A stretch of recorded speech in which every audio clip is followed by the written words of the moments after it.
रहो राज में पाए वगो बोस की।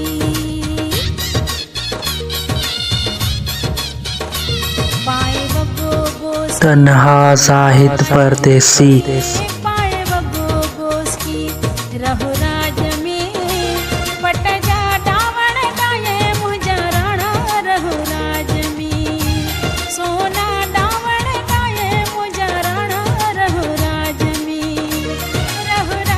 में तंबू खोड़ बाग में रहो राज में तंबू खोड़ बाग में पट जा डावण गाये मुझा राणा रहो राज में सोना डावण गाये मुझा राणा रहो राज में।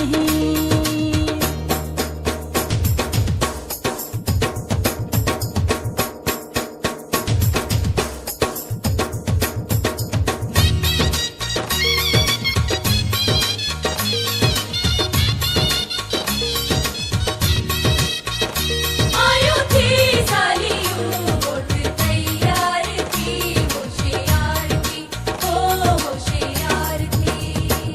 इल्ताफ खुश थी रहो राज में इल्ताफ खुश थी।